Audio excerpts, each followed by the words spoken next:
¿Cómo están? Pues vamos a ponernos en pie y comenzar pues este tiempo de enseñanza.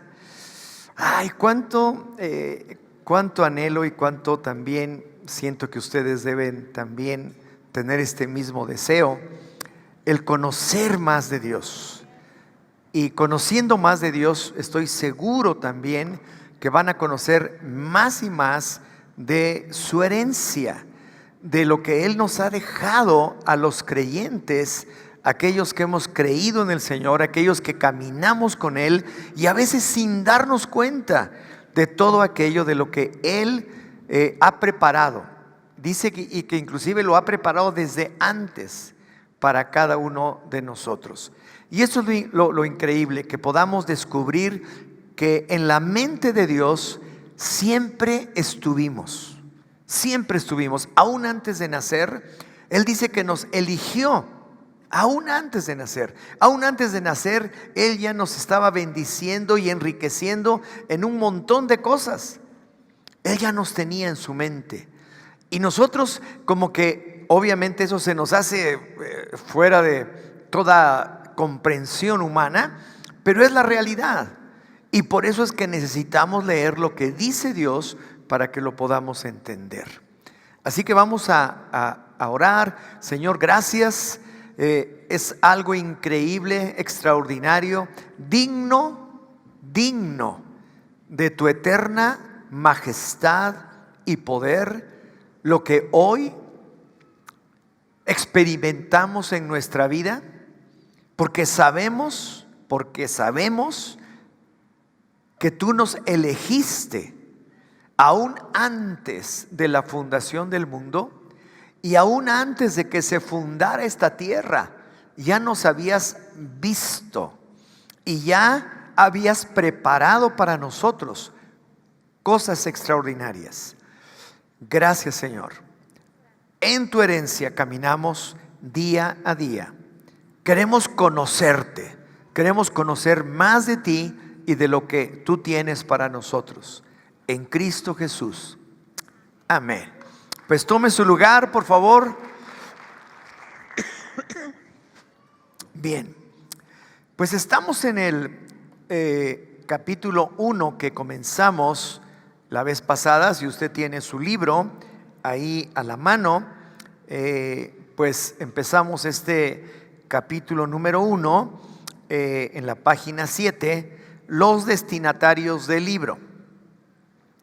Y ya estudiamos en esta primera fase cuatro puntos, cuatro aspectos que nos muestra aquí esta enseñanza. Y los destinatarios del libro están muy bien identificados a través de lo que nos dice Pablo en el capítulo 1, obviamente pues empezando el libro, el versículo 1. Y dice: Pablo, apóstol de Jesucristo, Efesios 1:1, por la voluntad de Dios, dice, él fue hecho apóstol por la voluntad de Dios. Pero él dice a los santos. Y entonces el primer punto que estudiamos la semana pasada fue ese. El destinatario es a los santos, ¿verdad? Ya lo estudiamos, no voy a volver a repetir todo aquello que ya vimos, pero bueno, este punto número 1 es a los santos. Y ya sabemos lo que quiere decir santo. Santo es simplemente apartado. No es aquel que anda flotando en el aire o que anda haciendo milagros y luego se muere y luego lo beatifican y luego hacen esto y lo otro. No. Santos simplemente viene de la palabra agios, que quiere decir apartado. Y por esta razón dice a los apartados por Dios, a los elegidos por Dios. Luego viene el punto número 2 y dice allí mismo y fieles. Entonces, punto 2, a los fieles. Y los fieles son los que han creído en Cristo y han sido salvos. Pero sobre todo, la palabra fidelidad es muy importante en la Biblia, porque habla de personas que verdaderamente han hecho un compromiso con el Señor.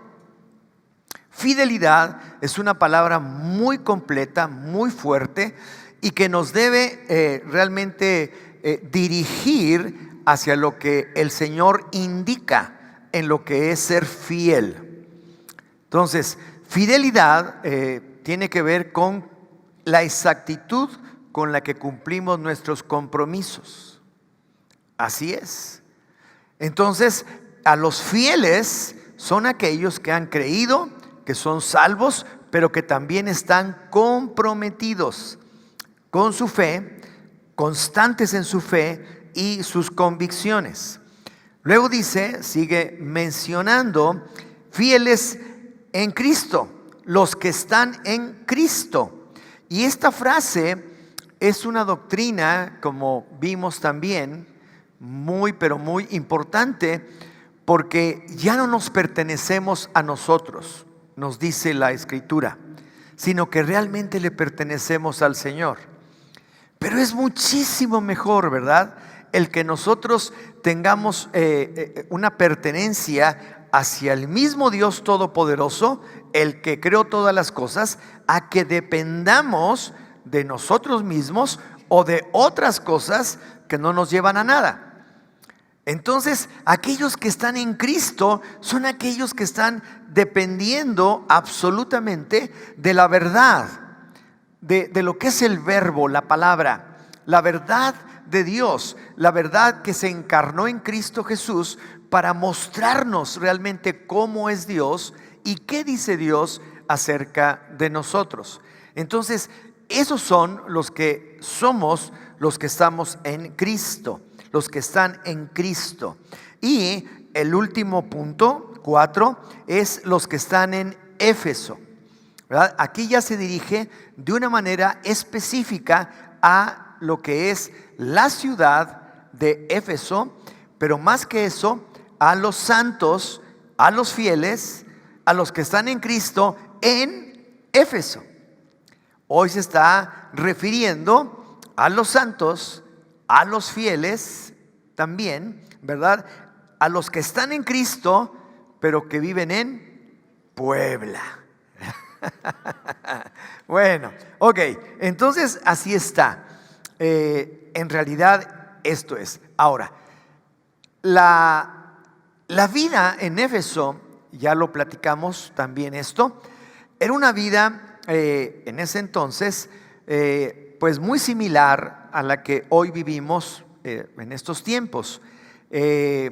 Había una gran sensualidad, había una gran cantidad de cosas de inmoralidad sexual, también problemas de brujería, de hechicería, espiritismo, etcétera, etcétera, violencia, muertes, masacres, en fin, tremendas cosas.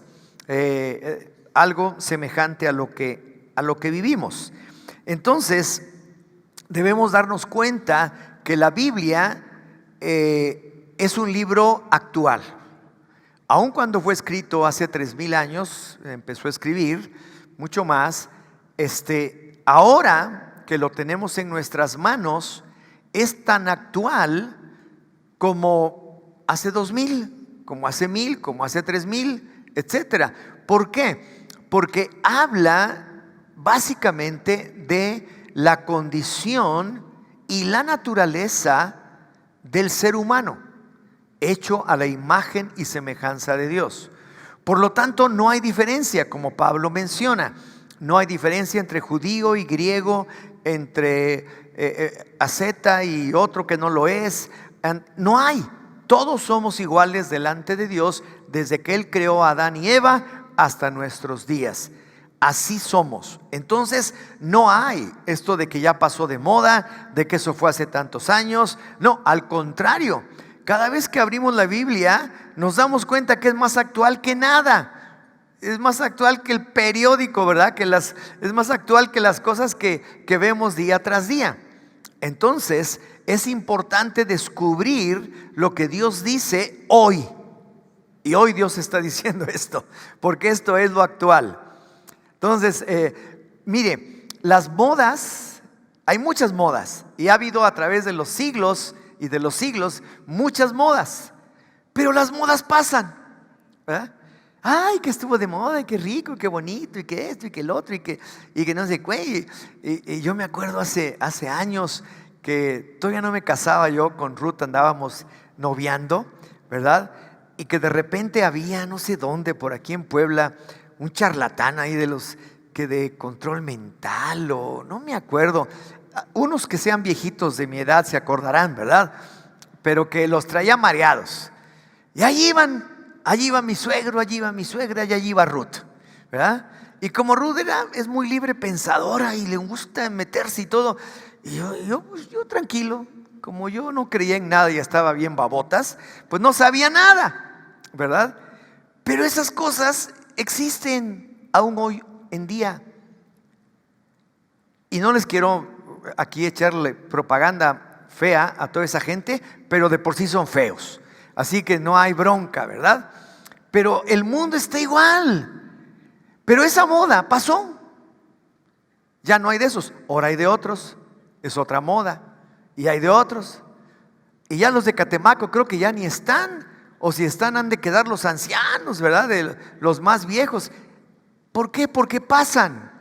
Pero el Señor Jesús dijo, momentito. Todas las cosas van a pasar, pero mi palabra no pasará.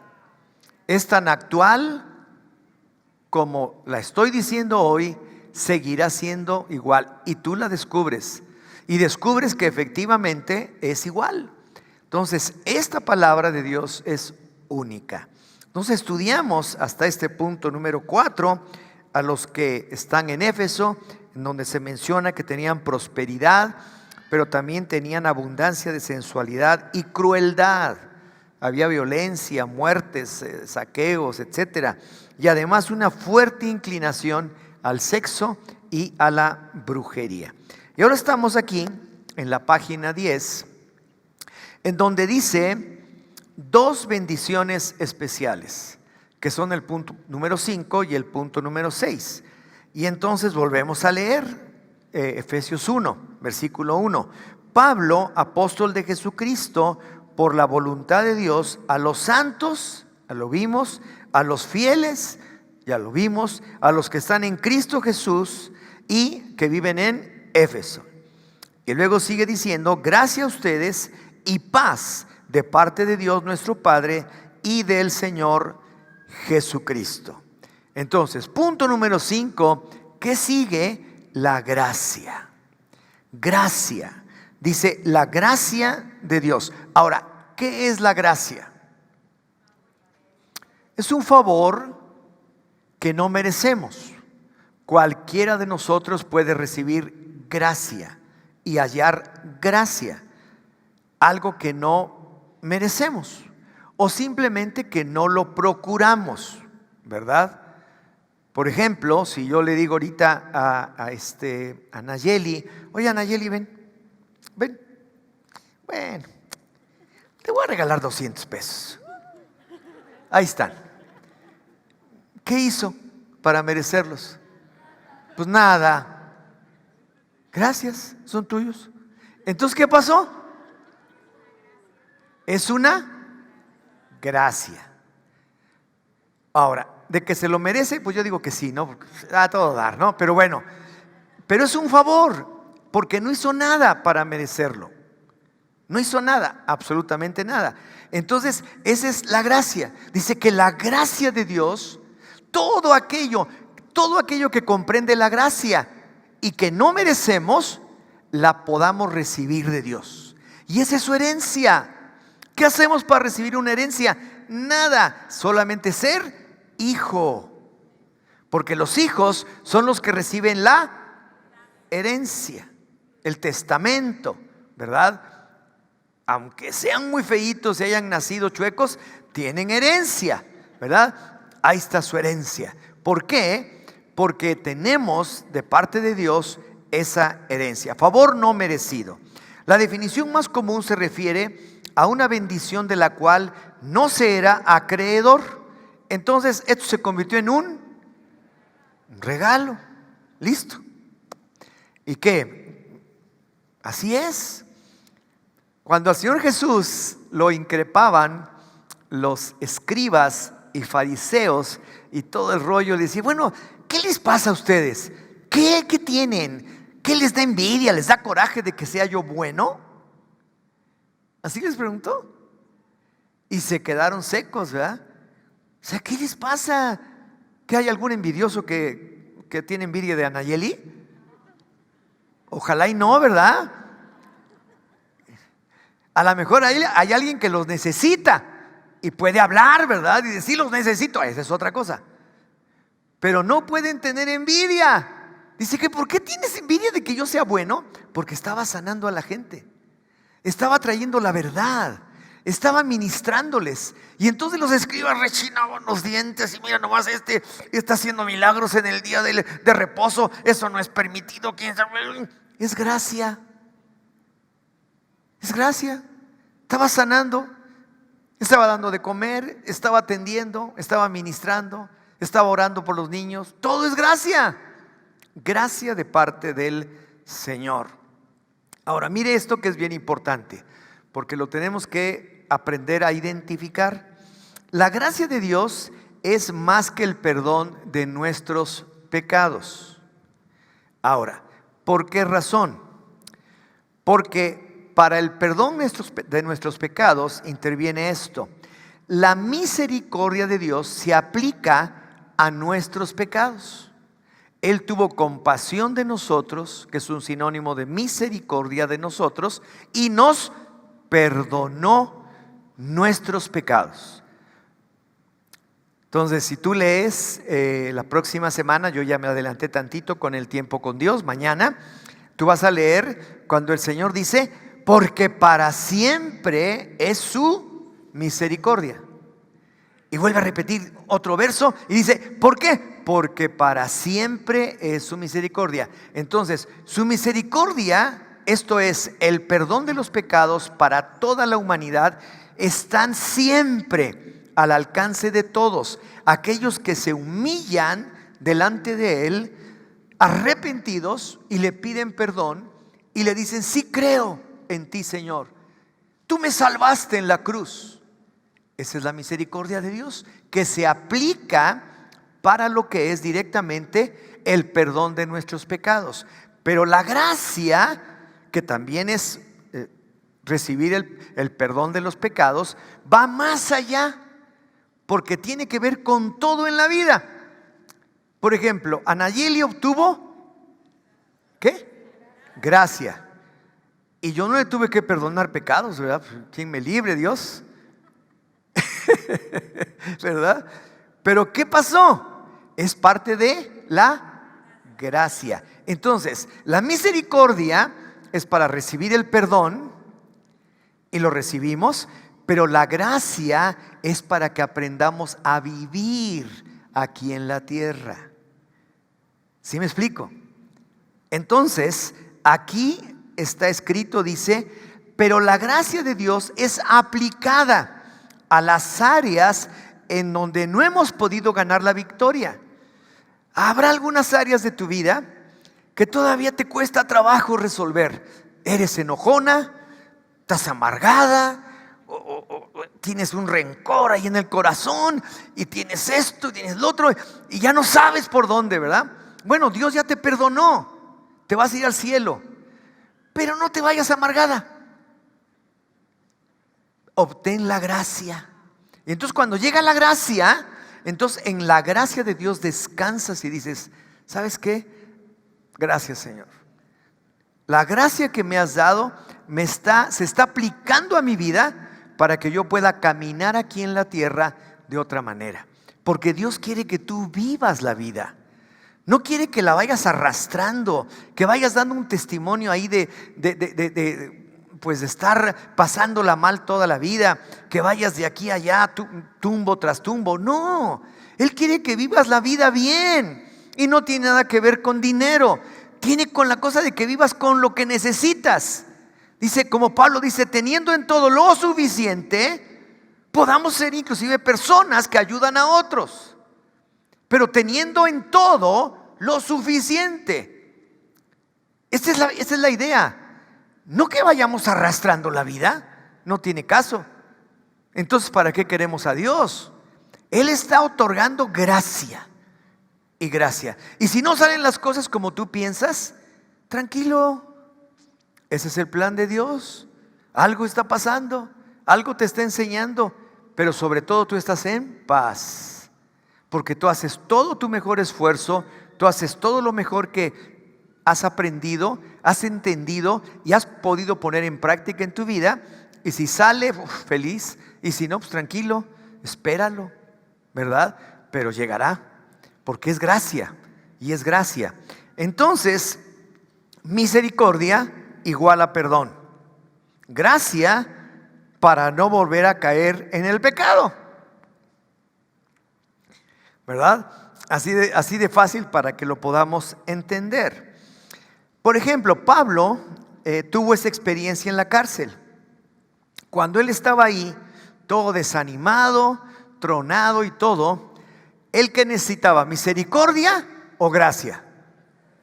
Gracia. Así tú ya no necesitas perdón porque ya has sido perdonado por el Señor, a no ser que vuelvas a pecar y tengas que regresar nuevamente a donde está el Señor y pedirle perdón.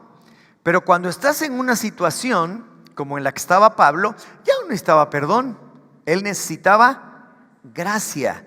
Entonces el Señor le dio su gracia. Dice, a la noche siguiente se le presentó el Señor y le dijo: sé valiente, Pablo, pues así como has testificado de mí en Jerusalén, así es necesario que testifiques también en Roma. Hechos 23:11. Entonces ahí vemos la gracia en acción.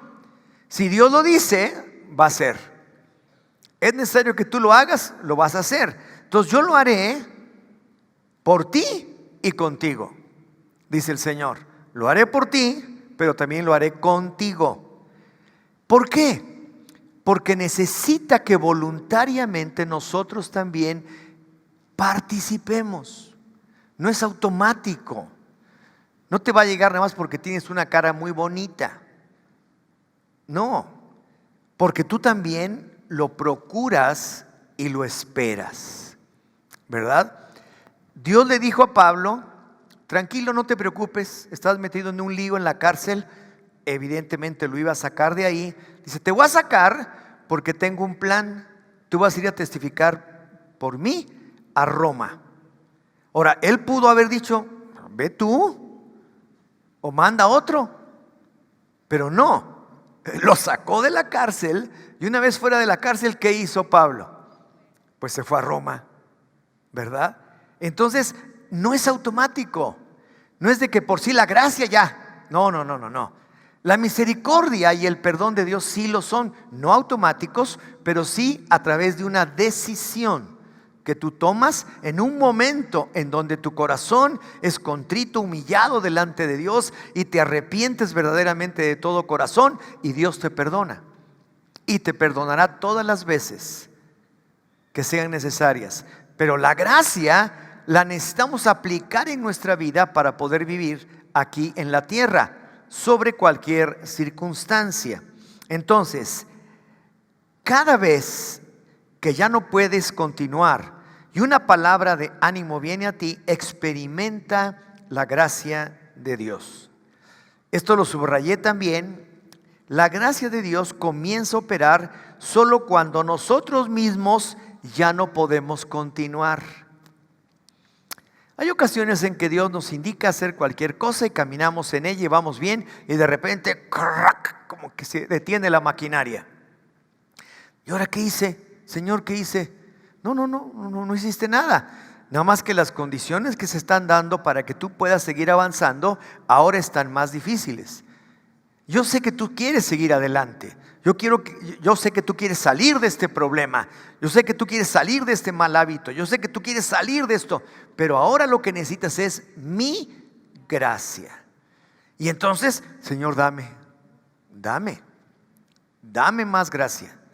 Y entonces la procuras, la pides y actúas en ella. A lo mejor te topaste con algo y es necesario que gires tantito y te vayas en otra dirección y ves que caminas. Pues ya estoy caminando en la gracia. Vas chocas con esto y dices, híjole, ¿y ahora qué hago? No puedo, y no puedo pasar, y ¿qué? Híjole, ¿y ahora qué hago? Necesitas gracia. Entonces dices, si me volteo para acá, pero resulta ser que acá está esto. Entonces me volteo para acá. ¿Y quién? Me vuelvo a estrellar. ¿Qué pasó? ¿Qué te está diciendo? ¿Qué te está diciendo? Que no es por ahí. Pues te vuelves otra vez, ¿verdad? No, aquí. Te vas por acá. Ahora sí, sigo caminando. Esta es gracia. Y ahí viene la gracia y sigue la gracia. ¿Ya me entendiste? Esta es realmente la gracia del Señor. ¿Ok? Entonces, notemos que primero debemos hacer todas las cosas para cumplir la voluntad de Dios. Y luego, cuando ya se nos atore el caballo, no tengamos la fuerza o más fuerza, la gracia va a comenzar en nuestras vidas. Cuando decimos ya no puedo más, entonces comienza la gracia de Dios, ¿verdad? Ahí llega. Aunque tiene muchas facetas, como ya vimos ahora. Favor inmerecido, alguien llega y te regala una casa, ¿verdad? Qué padre, ¿verdad? Alguien llega y te deja una herencia por ahí, ¿verdad? Qué rico, ¿verdad? Pues es gracia. Hay muchas facetas de la gracia de Dios. Ni te lo mereces, pero hay esas facetas, ¿no? Entonces, hay una diferencia entre la misericordia y la gracia. La misericordia de Dios trata con nuestros pecados y la gracia de Dios trata con nuestra falta de habilidad para hacer la voluntad de Dios. Hay ocasiones en que no tenemos tanta habilidad para hacer la voluntad de Dios, pero Él mismo nos ayuda, dice, en nuestra debilidad. Entonces ya vemos que está identificando a los que está enviando el libro. Y ahí entramos todos los que estamos aquí, todos entramos. Y luego sale con que es la paz de Dios. Entonces, aquí encontramos que paz, el tener paz, tiene que ver con nuestro estado de ánimo, tiene que ver con nuestras emociones. Y Dios también toca nuestras emociones, porque la paz y el gozo, como dice la Escritura, que la justicia, la paz y el gozo forman parte del reino de Dios. Pero la justicia no es parte nuestra, sino le pertenece definitivamente al juez, y el juez es Dios. Pero el tener paz y gozo es una parte de nuestras emociones. Tú puedes explotar en alegría cuando sabes que Dios te ha perdonado. Dices, espérate, tranquilo. Es que, espérate, ya. Ahora sí, a ver, ¿qué querías? ¿Por qué? Porque estás seguro de que el Señor ha extendido misericordia. Pero aparte, estás caminando también en las miles de facetas que tiene su gracia. Entonces, es mejor tener el favor de Dios que $1,000,000. Yo prefiero el favor de Dios, la gracia de Dios, que cualquier otra cosa, porque la gracia de Dios es infinita. Tiene miles de facetas, las cuales pueden prorrumpir en cualquier momento, las cuales en cualquier momento de tu vida llegan y se acabó. Yo no me puse de acuerdo con Anayeli para que al rato me devuelva los $200, ¿eh? No, para nada. Así no es Dios. O sea, Él no se pone, Él la otorga. Nada más. ¿Qué es lo que tienes que hacer? Pues caminar y tomarla. Y eso es todo. Es tuyo, ya, gracias. Es todo. Entonces, pero cuando está dándonos paz, es porque también están nuestras emociones incluidas. Dice Romanos 14:17, porque el reino de Dios no es comida ni bebida, sino justicia, paz y gozo en el Espíritu Santo. Paz y gozo son emociones que se manifiestan en la vida de un creyente que está viviendo en Cristo. Entonces, cuando estamos en paz, la paz que el Señor nos da, dice la Escritura, no tiene límite. El Señor Jesús dijo: mi paz os dejo, mi paz os doy. No se turbe vuestro corazón, ni tenga miedo, porque mi paz sobrepasa todo entendimiento. Entonces, ahí está. No tienes por qué estar desanimado, todo hecho papas, triste, etcétera, sino realmente la paz de Dios está en tu vida, sobrepasa todo entendimiento. No debes tener miedo, no se turbe tu corazón, etcétera, etcétera. Entonces, Dios no está atemorizado, por ejemplo, por causa del dinero, ni de la inflación, ¿verdad? Ni de lo que vale el dólar. Él tiene perfecta paz en su mente y en sus emociones. Hay una dotación de su paz, ahora sí, en nuestras vidas por medio de la fe. Yo recibo por medio de la fe en Él. Señor, dame tu paz. Estoy aquí que no me aguanto, estoy un poquito así y asado. Ahora es cuando necesito tu paz. Y tú pides paz y Él te da paz. Ya no deja que estés enojado o que estés temeroso o que se turbe tu corazón, sino realmente Él te la otorga y te da paz. Entonces, la paz de Dios. La paz de Dios no tiene ni temor ni preocupación. La paz de Dios opera cuando nuestros sentidos no nos pueden dar paz. Nuestros sentidos generalmente es con lo que nosotros podemos captar a nuestro alrededor lo que sucede y todas las cosas que están pasando, ¿verdad?, a nuestro alrededor. Y esos sentidos, a través de lo que vemos, a través de lo que oímos, a través de lo que olemos, a través de lo que tocamos, nos están diciendo algunas cosas. Y algunas nos pueden amedrentar, ¿verdad? Algunas nos pueden poner así. Digo, este es un ejemplo medio burdo, pero se los voy a dar. Entran al restaurante Arts y tú estás sentado como a 5 mesas de donde sucede el asunto. Y llegan estos y taca, taca, taca, taca. ¿Qué te dicen tus sentidos?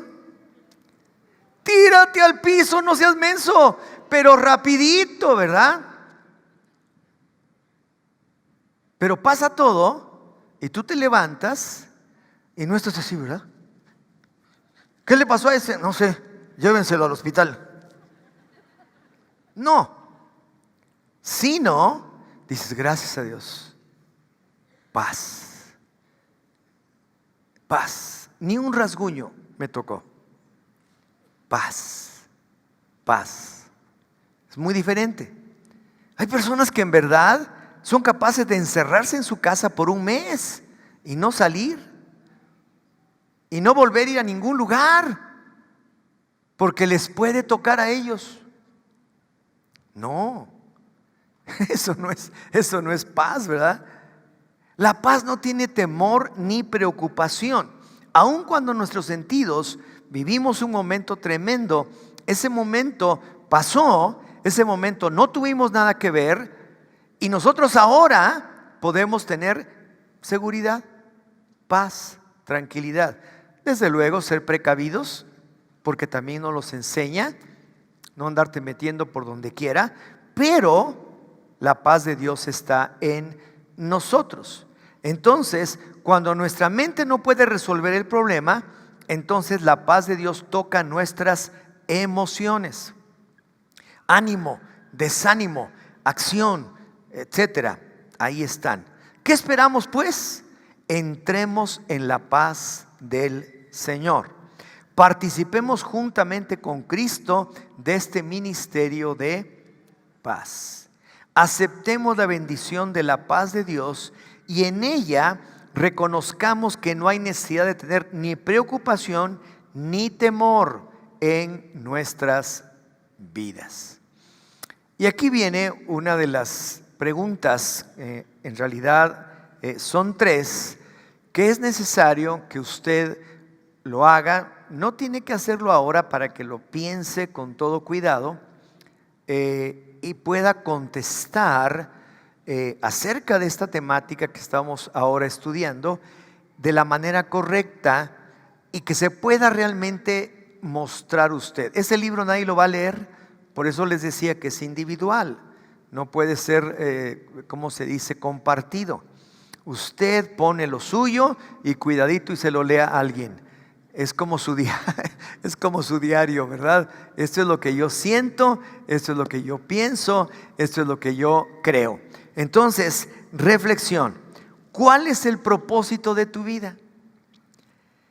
Y ese es muy interesante, porque dentro de lo que nos está enseñando el Señor en estos 6 puntos, desde el principio, en donde está hablando a los santos, a los fieles, a los que están en Cristo, a los que viven en Puebla, ¿verdad?, a los que tienen la gracia y a los que tienen la paz. Conforme a eso, dice, bueno, ok, ya estudiamos todo esto. Ahora, ¿cuál crees que sea tu propósito en la vida? Porque no naciste nada más porque sí.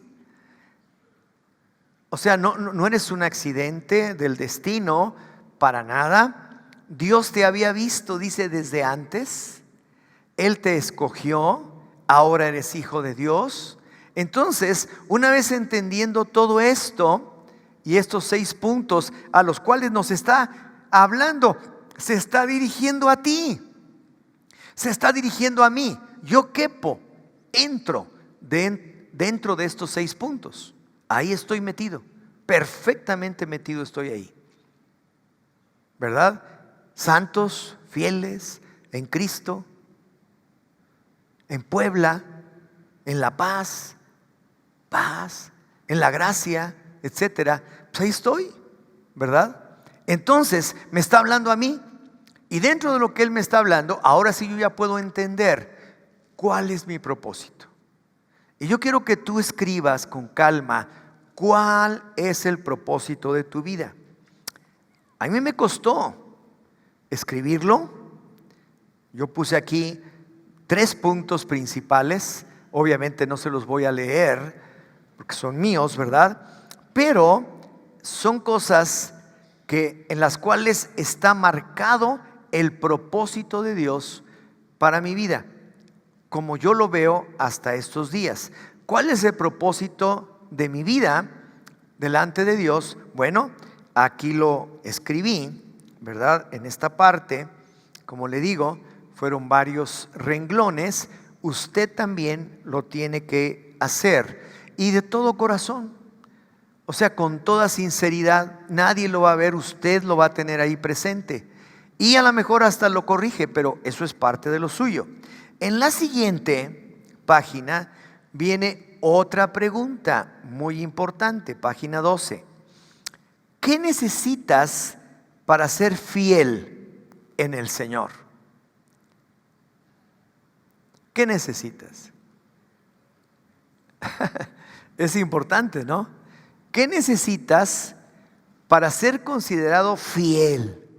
¿Verdad? Realmente fiel. Como leímos las características de una persona que tiene fidelidad. Entonces, esto es importante. Ahora, esta palabra fidelidad representa 3 cosas básicamente, y con esto les voy a ayudar. La primera de ellas es obediencia. Obediencia. ¿Ok? Una persona fiel es aquella que obedece la palabra de Dios. La segunda cosa es que tiene fidelidad, o es fiel. Esto es, que cumple al pie de la letra sus compromisos. Al pie de la letra, sus compromisos. Y la tercera cosa y más importante es que es leal. Leal. Ahora, ¿por qué razón? Porque si usted solamente es obediente, no hace más de lo que hace un esclavo. Un esclavo se le dice, haz esto y lo hace. Y hasta ahí llega.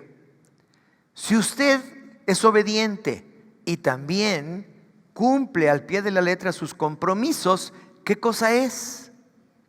Es un asalariado.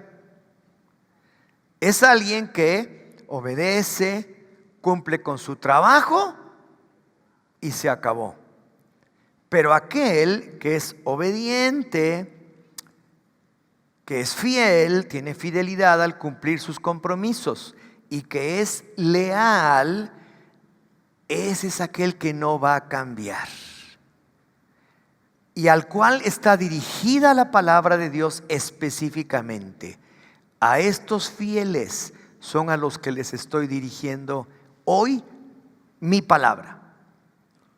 Y entonces usted con esto dice, caray, ahora me puedo dar cuenta dónde ando. Entonces, ¿qué necesitas para ser fiel en el Señor? A lo mejor no cumples con tus compromisos. A lo mejor eres desobediente. O a lo mejor eres desleal. No eres leal ni contigo mismo, ni con tu esposa, ni con tu familia, ni con tus convicciones, ni con nada. Entonces, tú tienes que descubrir eso por ti mismo. ¿Por qué? Porque Dios desea llamarnos a todos fieles. Me da risa cuando dicen, y fueron 325 fieles. ¿Cuáles fieles? Personas. Fieles es otra cosa. Es algo mucho más serio. Es donde verdaderamente hay compromiso. Y la última pregunta dice, ¿cómo has experimentado la gracia de Dios en tu vida? Y como te digo, aquí hay una multiforme. Hay miles de facetas en las que se ha manifestado la gracia de Dios en nosotros, en nuestras vidas. Nos bendice, nos llena de amor, nos llena de bendiciones. Siempre nos da segundas oportunidades, siempre. No nos deja solos, camina. Bueno, ¿cómo se ha manifestado la gracia de Dios en tu vida? Escríbelo, porque eso llena tu corazón y hace que te mantengas firme. Porque si no hay nada de la gracia de Dios en tu vida, pues entonces, ¿dónde andas? No hay nada de Dios en ti. Pero como hay mucho de Dios en ti, entonces lo que tienes que ver es nada más solamente ir diciendo, ay, me acuerdo cuando, ay, fíjate que el otro, y es que también en esto, y es que también, y ahí está la gracia. Entonces cuando tú lo haces y cuando tú lo escribes, es porque ya lo experimentaste y dices, yo no me salgo de esto. Esto es lo que quiero para mi vida. Esta es la gracia de Dios que está llegando. Yo no la estoy inventando, es parte de lo que Dios me está dando. ¡Wow! Pues ahí me quedo. Porque les digo, hay una multiforme manera en cómo la gracia de Dios se transmite a nuestras vidas. Vamos a ponernos en pie y vamos a orar y dar gracias. Y le seguimos la próxima semana. Señor, gracias por este tiempo, por la forma en cómo nos revelas y nos abres el entendimiento, el razonamiento, pero sobre todo tu revelación a nuestros corazones, para que se afirme la fe, para que tengamos fe en el Hijo de Dios, para que sepamos que estamos confiados en Él en todo tiempo y que tú sigas trayendo a nuestras vidas paz, gracia, justicia, amor, todo lo que tú eres. En el nombre de Jesús. Amén. Amén.